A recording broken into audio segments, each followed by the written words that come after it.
Buenos días.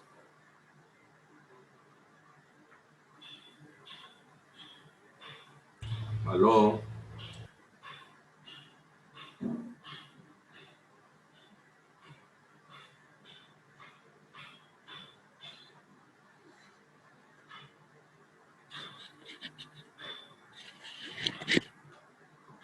Buenos días.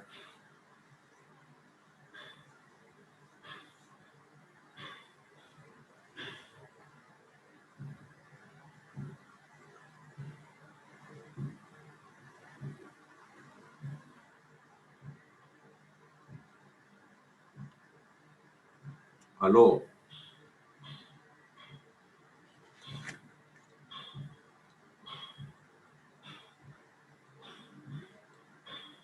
Vamos a ir iniciando esta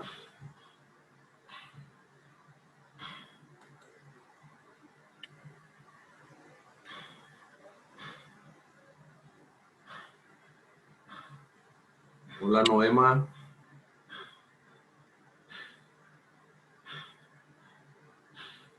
Hola Belén.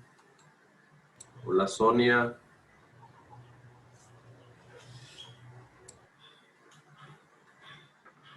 ¿Cómo están? ¿Me escuchan?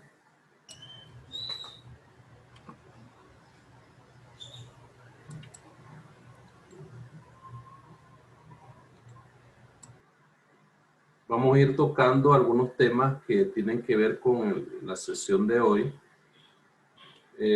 Disculpen el atrasito, pero es que tenía unos inconvenientes aquí. Tenía unas comunicaciones ahí, pero tal vez compensamos el tiempo para que salgamos un poquito pasadito, unos 10 minutos después. Terminemos la sesión de clase. Yo creo que ya ustedes más o menos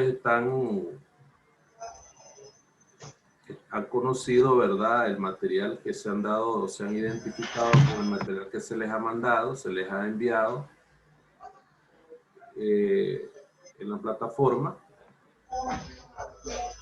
Yo ya estuve corrigiendo tareas en la plataforma para que ustedes puedan visualizarla.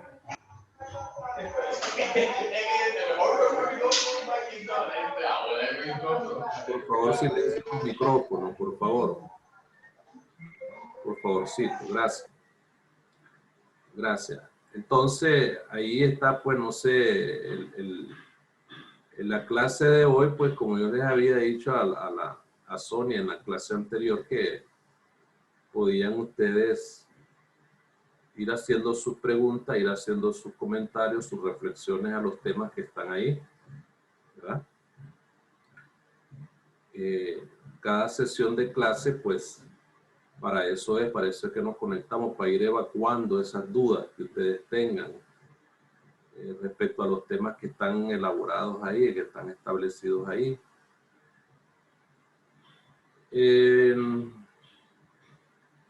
Todos los temas que vamos a trabajar están ahí siempre en el sílabo.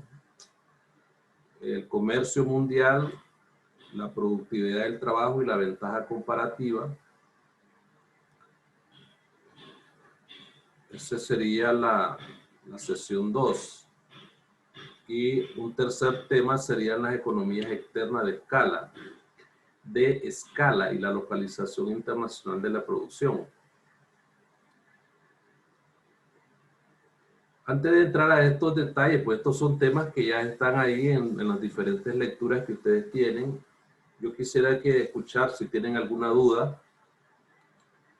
Si tienen alguna duda respecto a algún tema de eso que acabo de mencionar. A ver, Sonia, ¿tenés alguna duda, alguna pregunta, alguna consideración que tú tengas al respecto?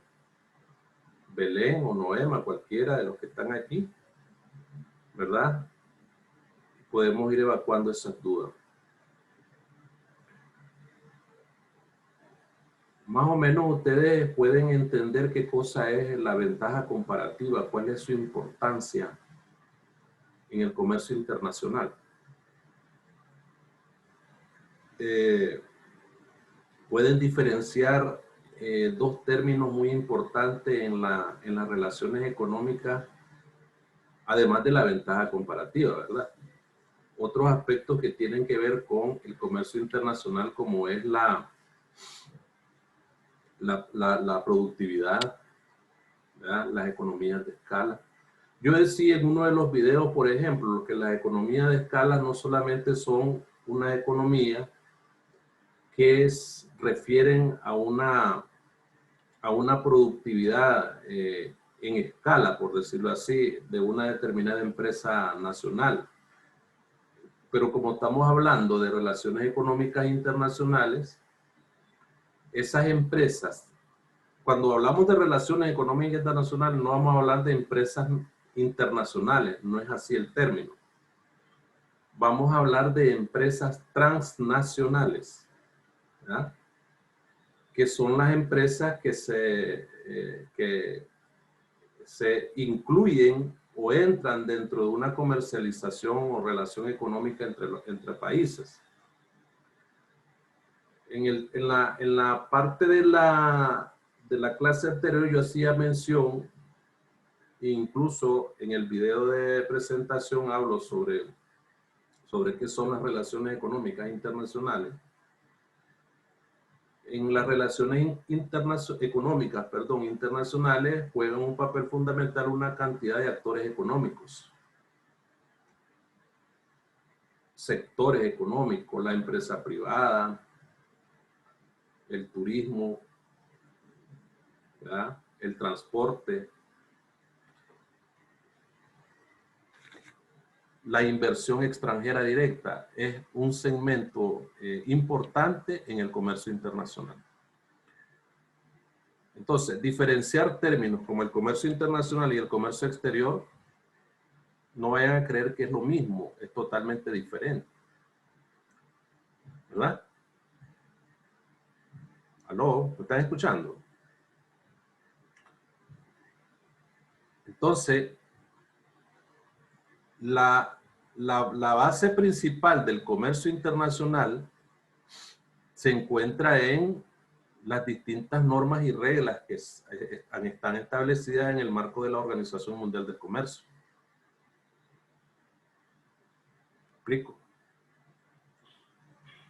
Entonces, es muy importante tener en cuenta esas diferencias. Podemos enmarcar una, por ejemplo, el comercio internacional es la comercialización de bienes y servicios entre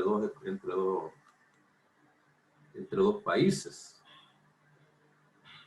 por decirlo así, entre dos economías. Buenos días, Sashari. Buenos días, profe. Entonces, vemos ahí, ahora, el comercio exterior es la parte que le toca a lo que son las empresas y los bloques comerciales. O sea, hay comercio exterior cuando hay integraciones o bloques regionales. Por ejemplo, el Mercosur con el SICA, por ejemplo, dos bloques regionales. Entonces, hay comercio exterior. ¿Verdad? Hay comercio exterior. Y comercio internacional cuando hay una internacionalización de los bienes y servicios o comercialización de los bienes y servicios. Entonces, comercio mundial es el primer tema de lo que estoy hablando. Comercio mundial, una visión general. Entonces, en el comercio mundial intervienen muchos agentes económicos que hacen del comercio mundial global. Es decir, lo global es lo que lo hace diferente al comercio exterior. El comercio exterior se da entre bloques regionales, pero no se puede decir de que en términos de comercialización los productos que se comercializa en el ámbito de comercio exterior no es lo mismo pues, porque decir, comercio exterior puede haber entre Mercosur, por ejemplo, entre el mercado común del sur en América Latina, con SICA comercializan, qué sé yo, ganado, aves, plantas, frutas, ¿ya? Etcétera. Entonces, la diferencia está en que uno es global y el otro no. El otro es regional, es local, ¿verdad? Entonces, el comercio es mundial en la medida de que se van haciendo las relaciones comerciales entre los países, pues de una manera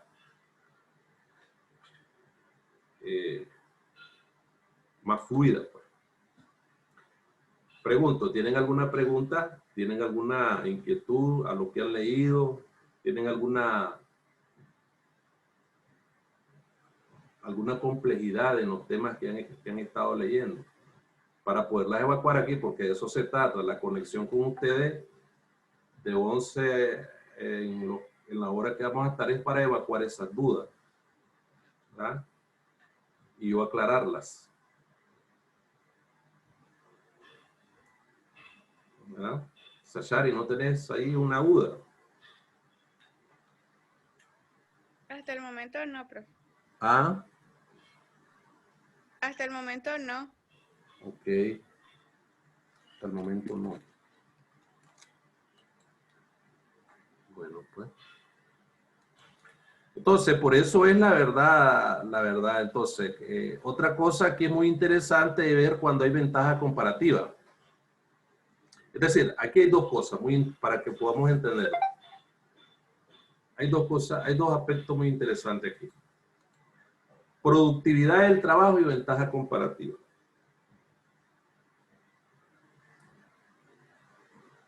¿Ya? Productividad del trabajo y ventaja comparativa. ¿Cuándo hay productividad del trabajo? Y cuándo hay ventaja comparativa. ¿Ya?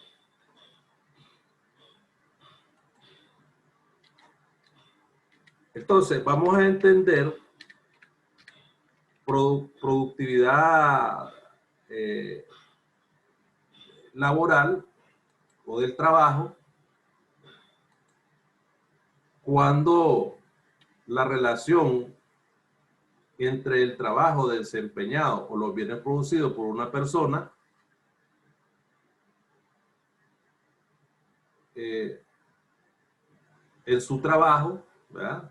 Supongamos un zapatero que está elaborando un zapato. Entonces,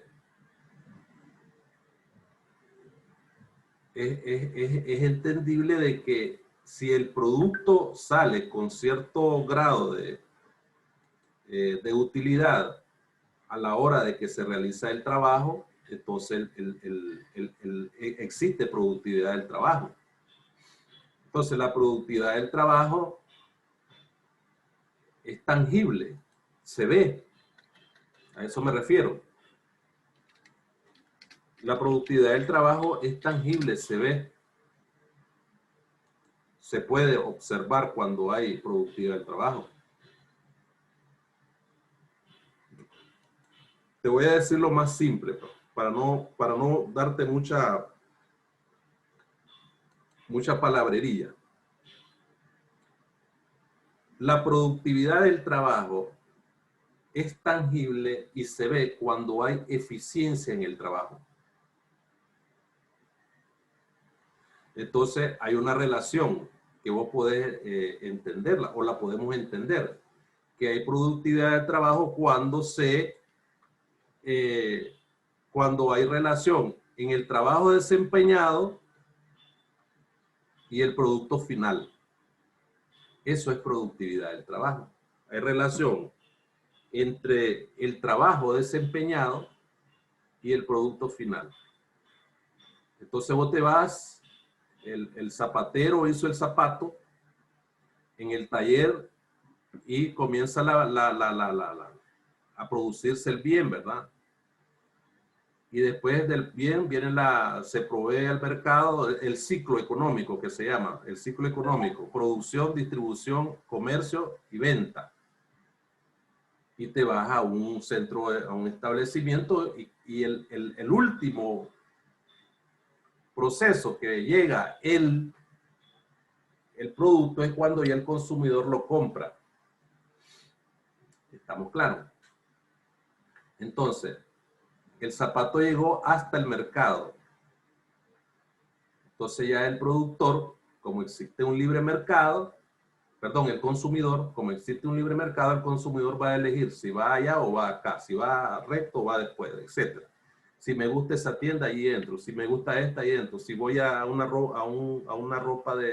tienda de ropa usada donde hay zapatos, etcétera, para trabajar, etcétera, ahí te metes porque es libre mercado.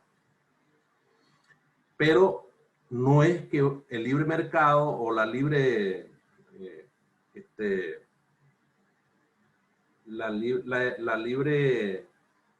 decisión que tiene el consumidor sobre la adquisición del producto va en referencia si el consumidor lleva las posibilidades de hacerse de ese producto. Entonces, la eficiencia es sinónimo de productividad. Entonces, el zapato de buena calidad le gustó al consumidor, al comprador y lo compró. Entonces, la productividad del trabajo es la relación que hay entre el trabajo desempeñado y el bien. Y el bien terminado. O sea, se terminó la elaboración del zapato. Hablando como ejemplo del zapato, pues, porque hay otros ejemplos que podemos tener. Una prenda de vestir, por ejemplo, un vestido, un reloj, un automóvil. Pero no todo el mundo tiene acceso a los automóviles. Son pocos los que tienen acceso, entonces. Pero en términos de comercio internacional,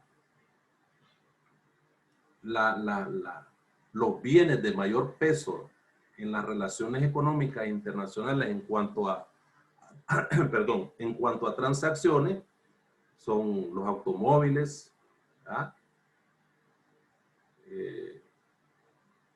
Es un bien muy importante, la tecnología, ¿verdad? Los medicamentos son los más importantes. Los automóviles, la tecnología, los medicamentos, etc. Vas a encontrar entre esa rama de bienes que intervienen dentro de la comercialización. Bueno, podemos hablar del turismo. El turismo puede ser no un bien, sino que un servicio. Porque ustedes pueden diferenciar lo que es un bien y lo que es un servicio, ¿sí o no? Un bien es un producto que vos hayas visto. Pues te estoy poniendo el ejemplo del zapato, el ejemplo del automóvil, ese es un bien que podés determinarlo. Ahora, eso es más o menos lo que se puede entender por productividad del trabajo. ¿Estamos claros ahí, muchachas? Noema, Sachari, Belén, ¿estamos claros de lo que es el concepto de productividad del trabajo? La productividad del trabajo es a todo aquello que representa una eficiencia del producto y determina una relación que hay entre la elaboración del producto y el trabajo. ¿Estamos claros? Sí, ¿Noema? profe. ¿Todo bien? Entonces, profe, la productividad del trabajo influye mucho en la ventaja comparativa, porque si hay más productividad, el país es más propenso a crear más rápido, pues, productos. ¿Quién habla? Sachari. Sachari. Es que no te veo. Es que, ¿sabes? Te escucho bajita, la voz no tenés. Espera. Ya voy a ver aquí. No, no soy yo, si no será tu equipo ahí. Disculpame No que no sé. te escuchaba la voz, no te escucho mucho. Volveme a decir, Sashari, por favor, voy a pegarme aquí en el micrófono de la computadora. O sea, de que la productividad pues del trabajo tiene que ver también en la ventaja comparativa, porque depende de cómo la gente pues trabaje en un tiempo determinado, va a influir mucho para que los países puedan sacar productos más rápido. O Sí, sea, así es, pero el concepto de ventaja comparativa es un poquito más, tiene que ver, te estoy dando toda la razón, Sashari, si así es, correcto. Pero en el aspecto de la ventaja comparativa, entran también a funcionar otros elementos muy importantes como el costo de oportunidad, ¿verdad? Entonces, ahí es muy importante tener en cuenta cómo funciona eso, ¿verdad? Cuando se refiere a lo que es la ventaja comparativa. Yo lo explicaba esto el día que estuvo en Noema, creo que fue la que estuvo en clase, de que, por ejemplo, eh, la ventaja comparativa la puedes aplicar en dos aspectos muy importantes, ¿verdad?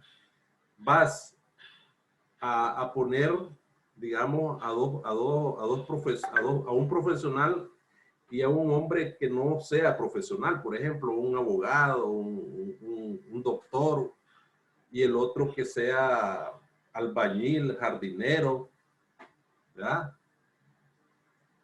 Entonces, si el primero que sea médico es mejor, ¿verdad? Es mejor médico y el segundo mejor carpintero, entonces, ¿qué significa eso? ¿Qué significa que si yo soy mejor médico o mejor profesor, pues supongamos un profesor, y el otro es mejor albañil, mejor carpintero, ¿qué significa eso? Sashari, platiquemos, Sashari, ahí.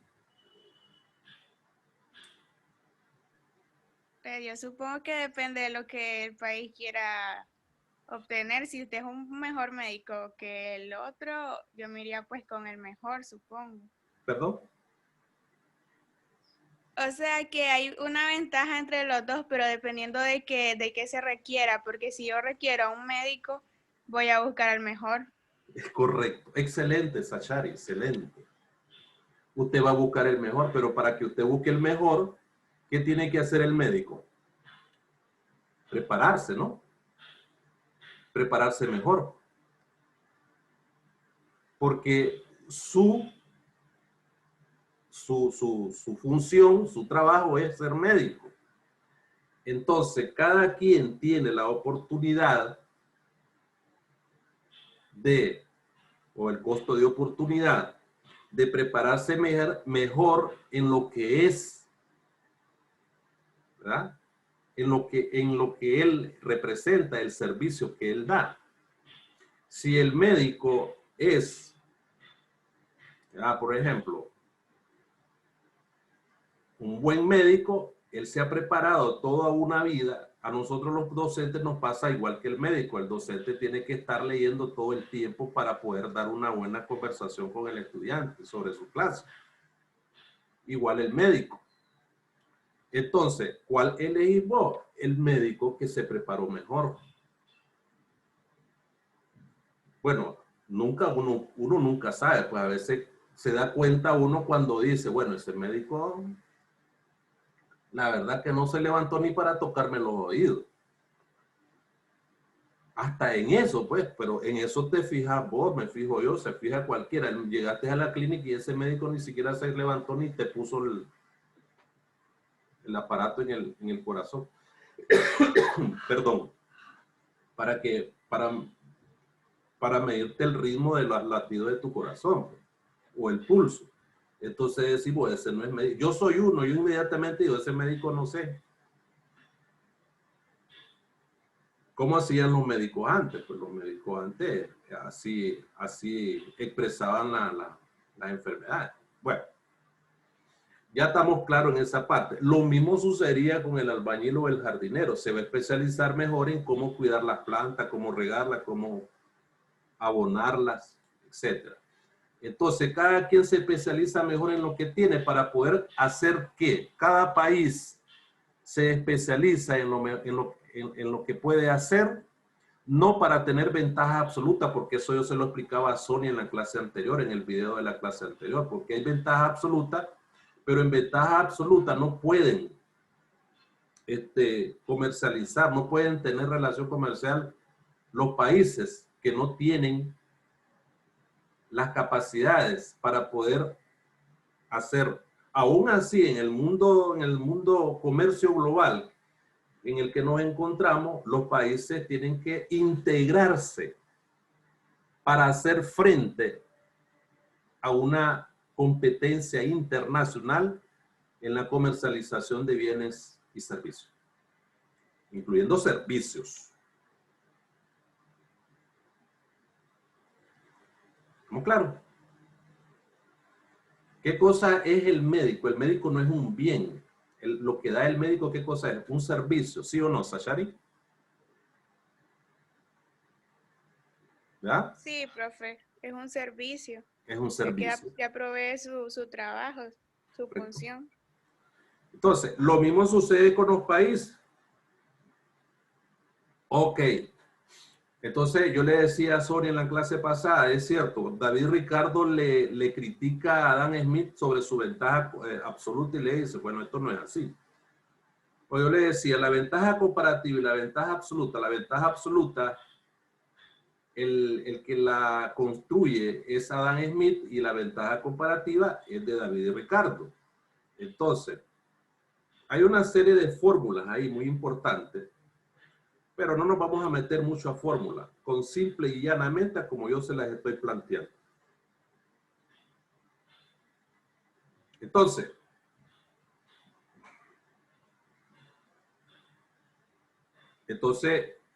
le decía a Sonia en la clase anterior, hay, las dos teorías de la economía, del comercio internacional, surgieron como respuesta a la teoría del mercantilismo.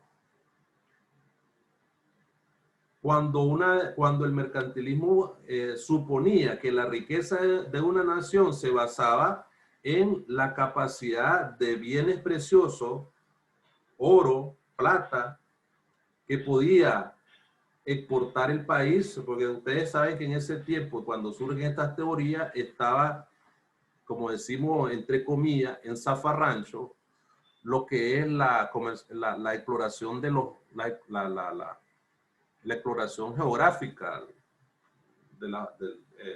de Portugal, España y todo eso, la Edad Media prácticamente. Pero más adelante, porque estas teorías surgieron más adelante. Entonces, viene Adam Smith, plantea la ventaja absoluta. Entonces, comercio internacional no se puede dar en ventaja absoluta. Entonces le dice a David Ricardo, aquí es muy simple. Va a haber comercio internacional entonces cuando haya ventaja comparativa. Entonces, muchos economistas desprenden la idea principal de que el comercio internacional, la teoría fundamental del comercio internacional es la ventaja comparativa, porque aquellos países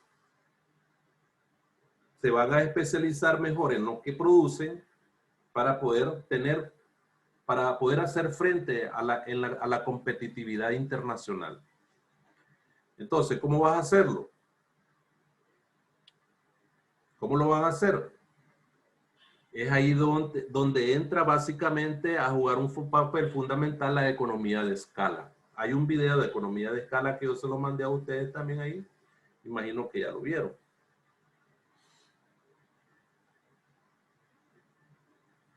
Entonces, en la ventaja comparativa, el costo de oportunidad es importante. En la economía de escala, el coste de la producción es muy importante. Entonces, en la medida que se reducen los costes productivos en una determinada empresa, se aumenta la economía de escala. Entonces, Por eso es que dice, bueno, pongo un negocio, venta de ferretería, qué sé yo, o farmacia. Las farmacias son negocios fuertes en Nicaragua y en otro país. Entonces, pero vos tenés un presupuesto, ¿verdad? Entonces, hay dos diferencias aquí. Hay dos diferencias en el tipo del concepto local de la empresa, donde decir que una empresa es productora de bienes y una empresa es empresa de servicio. Entonces, son dos diferencias, ¿verdad?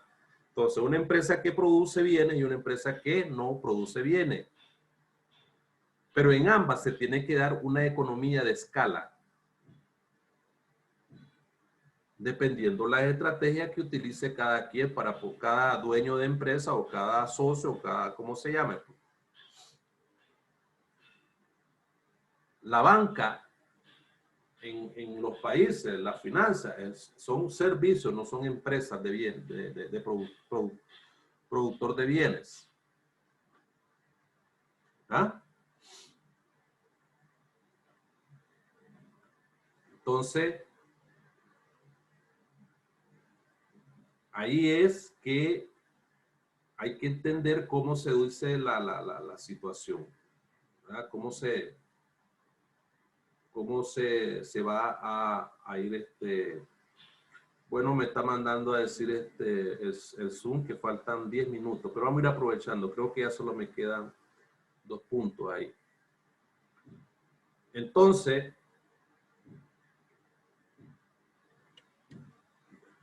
quiero que quedemos claros en esos dos aspectos, ¿verdad?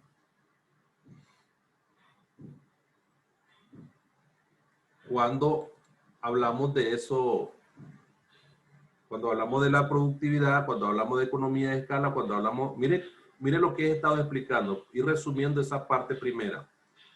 Comercio internacional o global, diferencia entre comercio internacional y comercio exterior, para que tomen nota. Ventaja comparativa, ¿verdad? Y productividad del trabajo.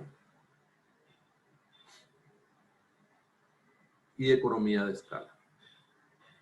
Entonces, seguidamente, hay economía de escala cuando una empresa busca cómo elevar el rendimiento a menor coste o menor costos, transporte, pago de planilla, etc. Entonces, ¿por qué hay plusvalía? Es un valor, la plusvalía es un valor agregado a un producto, a eso se refiere, ¿verdad? Entonces, por ejemplo, uno de los grandes contemporáneos de Adam Smith y David Ricardo fue Carlos Marx. Carlos Marx fue el inventor del término de la plusvalía. La plusvalía es un valor agregado que tiene una mercancía o un espacio donde se comercializa. Por eso es que vos vas a ver las grandes diferencias de precio de un lugar a otro, porque en geografía económica el radio o el espacio geográfico juega un papel muy importante en el valor de la mercancía o del bien. Entonces no vas a ver cuál de los dos espacios geográficos, porque el mercado se puede definir como un espacio geográfico donde concurren oferentes y compradores. Ese es el mercado. Es el espacio geográfico donde concurren oferentes y vendedores y compradores. Y también puede añadirse, ese es un concepto tradicional del término de mercado. Y ya en la actualidad se incluye lo que es el mercado del Internet, que no es un espacio geográfico. Entonces, ¿qué tipo de mercado es el Internet? ¿Cómo lo definirían ustedes? A ver, Sonia, ¿cómo lo definiría? El Internet, ¿un mercado de espacio, no? ¿O cómo? ¿Ah?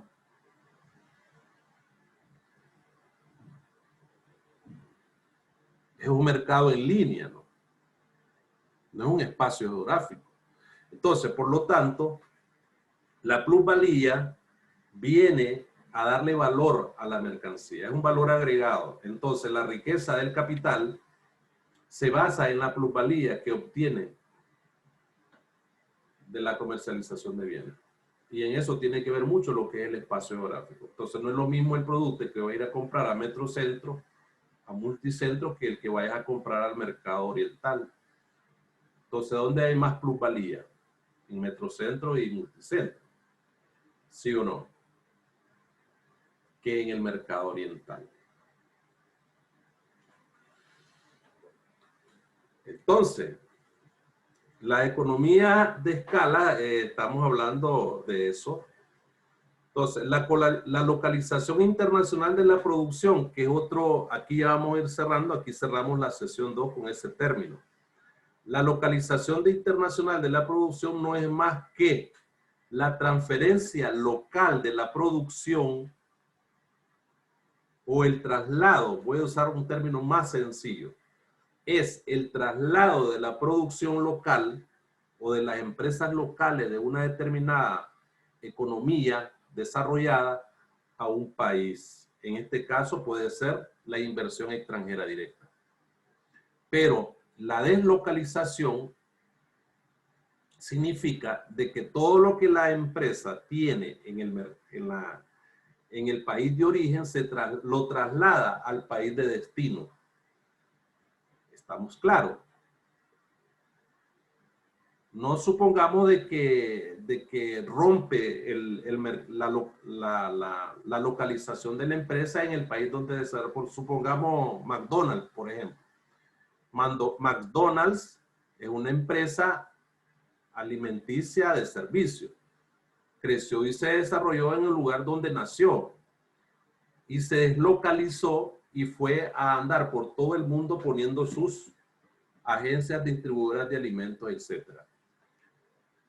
Y llevó consigo todo lo que tiene que ver con políticas de servicio, tecnología, los tipos de alimentos, la parte que tiene que ver con la nutrición y todo ese tipo de cosas. Perdón. Por lo tanto, es así que tiene que ver más adelante lo que es la localización de la empresa. Entonces, las empresas llegan y se instalan en los países, caso típico, el McDonald's, caso típico, la zona franca.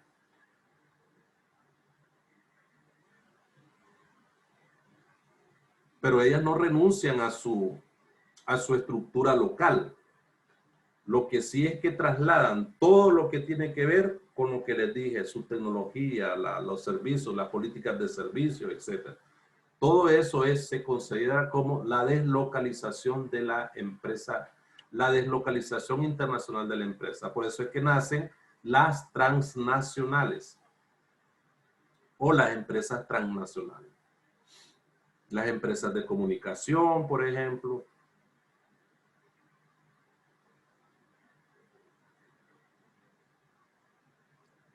Las empresas del transporte internacional, por ejemplo.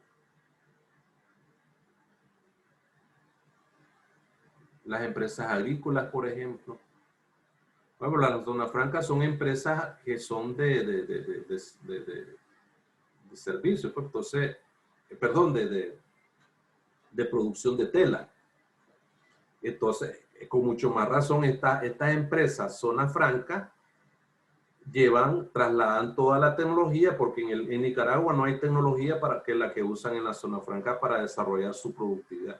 Entonces, ahí, en una empresa de zona franca, se cumple todo esto que acabamos de ver ahorita.